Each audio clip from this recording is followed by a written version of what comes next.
नमस्कार, तुम्ही पाहत आहात ब्रेकिंग न्यूज चॅनल आवाज आमचा विश्वास तुमचा। तर व्हिडिओ पूर्ण बघा। पक्ष बाजूला ठेवून वकील म्हणून सत्य माना आमची भूमिका आहे। प्रांजल केवलकर यांच्या प्रकरणावरून रुपाली ठोंबरे यांनी ही प्रतिक्रिया दिलेली आहे। पोलिसांनी कायद्याच्या चौकटीत गोष्टी कराव्यात, रुपाली ठोंबरेंनी म्हटलं। दरम्यान रुपाली ठोंबरे यांचे पती विजयसिंह ठोंबरे हे प्रांजल केवलकरांची केस लढत आहे। तर व्हिडिओ शेवटपर्यंत बघा। आवडल्यास लाईक सबस्क्राइब नक्की करा। आज लक्षात घ्या, मी वकील म्हणून त्या केस मध्ये बघतीये।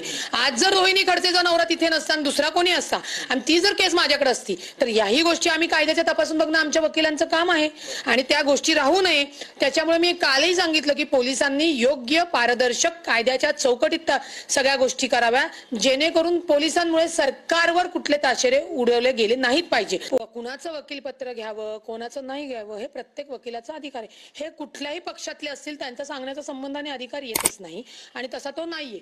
आता रुपाली चाकणकर काय बोलल्या आहेत, कशा ह्याच्यात बोलल्या हे मी एक वकील म्हणून बघायचं मला काही कारणच नाहीये।